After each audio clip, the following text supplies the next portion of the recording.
we're going to take the program that we developed in the last segment and we're going to add some logic to it so that it can determine whether the user answered the problem correctly or not. In order to do that, we're going to use a if statement, and in order to do that, we're going to come to the point after the user has answered the question. So as we step through the program, we're going to be to this point right here, where right after this line where there's actually a value in user answer. We have to have a value in user answer before we try and evaluate the user's solution. So what we're going to do is we're going to come right here and we're going to insert the if statement. Now the components of the if statement are if, and then you have to have some sort of expression to evaluate to true or false. So what I'm going to do is I'm going to say user answer is equal to my answer. And then the final keyword you have to use is then. So basically what it's going to do, it's going to evaluate and see if user answer is equal to my answer. If it is, then it's going to come here to the next line. We'll just give it a simple message box and we'll say that is correct. Now another keyword in the if function is else.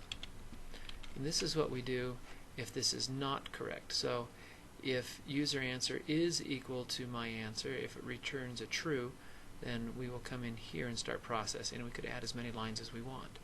If it's false, then we would come in and say that is not correct. And then we would say you end it with end if. Notice that I have my if, my else, and my end if all lined up here with everything else, and then everything inside the if and the else is tabbed in. That makes it a lot easier to read. It's not required for it to work, but it makes it a lot easier to read than just leaving it there on this margin. So anyway, let's test it and see how this works. And we're going to watch the values down here. So you notice my num1, my num2 is 7 and 13. The answer is 20. We're going to ask a question, what is 7 plus 13? It's 20. Now we're going to compare and see if my answer is equal to user answer, and you can see down here that my answer and user answer are the same. So we're going to go inside here. That is correct. So the message box. Notice it jumps everything in the else and goes down to the end if. Now if I had had multiple lines of code in between the if and the else, it would have executed all of those. And we get end if, and we tell them what the answer is, and we go on. So if we were to run this by pressing F5, just press 20, it would tell us that is correct, the answer is 20, and we would be done. Now let's suppose we don't want to tell them the answer. So what we could do is we could come right up here, and actually let's copy this out, and let's paste that right there, and we'll go ahead and get rid of this line. So now what's going to happen is we run this, we're going to say it's 20. Oh, I put that in the wrong spot. That's what's going to happen if it's not correct. So we tell them that they're correct. If we run it, put 21 in, that's not correct, the answer is 20. Okay, so the way this is working, if it's true it goes here, if it's false it goes here. Now let's suppose that rather than just give them the answer if they get it incorrectly, we would like to have them try again. So I'm going to cut this off right here, and I'm going to put another line right here, and I'm going to ask the question again. So I'm just going to take this line and copy it and paste it right there. So now I've re-asked the question, and I'm giving the user an opportunity to change the value in user answer. So then I come down here and I'm going to say if user answer is equal to my answer, then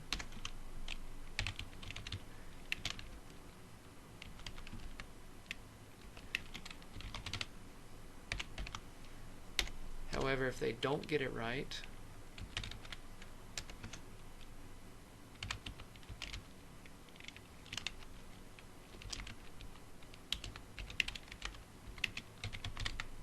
then we go ahead and tell them that it's wrong again and put our end if right there. So now as we test this, we're going to step through. We've populated my answer. We've populated number 1 and number 2. And we've asked the question. We'll go ahead and get this incorrect. So we'll say it's 21. So it's going to skip the correct option. If it's incorrect, it's going to come in. It's going to tell us that it's not correct. And it's going to ask the question again. This time we'll get it right. And so it's going to come in and tell us that it is correct. Notice that it skipped this else. It's going to go to that end if, and then it's going to finish the program. This is called, what we've done right here is called nesting an if. We've put this if inside of this if, and we could do that pretty much indefinitely. What we're going to do right here now is we're going to capture a response from the we're going to prompt the user and say that's not right, and then we're going to ask them if they would like to try the problem one more time. So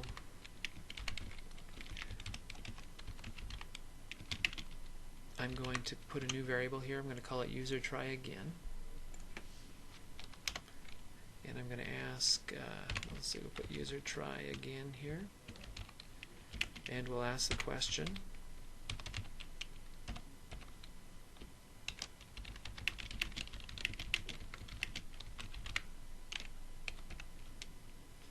Now we're going to select the buttons. I'm going to come down here to VBA yes, no.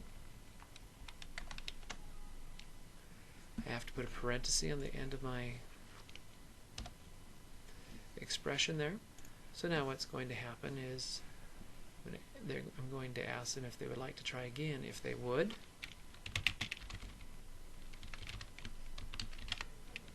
if it's equal to VB yes, I also could have put the number 6 there. Then I'm going to do it one more time. So I'm going to take this, copy this, and just paste it in there.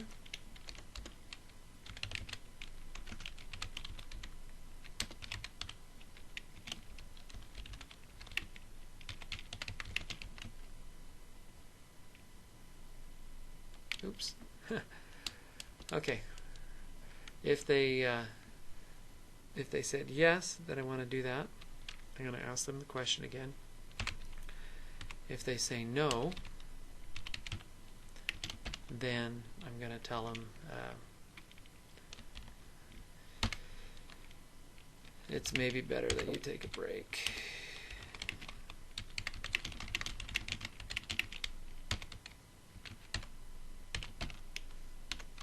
There's my end if. Now I have to come back up here and address their answer again. So I'm going to say if user answer is equal to my answer, then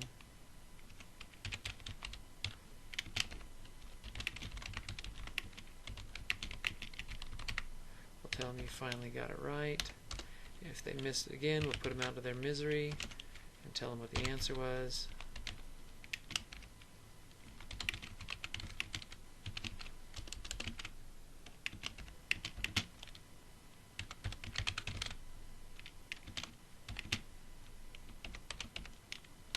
And we'll end it. I'm going to take the watch off here so you can see the whole program. But notice I have 1, 2, 3, 4 nested ifs, and you can do that as deep as you want to go. I've also employed capturing an answer back from a message box, and we're going to just try this out. So I'm going to get it wrong. So it's going to tell me it's not correct, and it's going to ask me again. I'll answer it wrong again. So it's going to skip and say it's not right. Would you like to try again? Now if I select no, then it's going to come down here, tell me that I'd better take a break. better check my spelling too, and skip everything else. Now we're going to run it again, and this time we'll answer it correctly on the second attempt.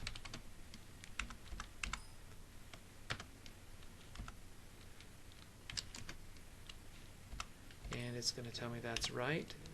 Skip all of this section here and finish up. And finally we're going to get it right on the third try.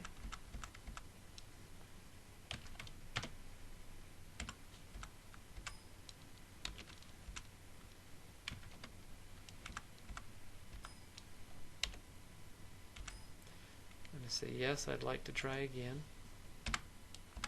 It's going to ask me the question, I'm going to get it correct, and it's going to tell me that I finally got it right, and we're done. And the last time we're going to try out missing it every time it puts the question to me.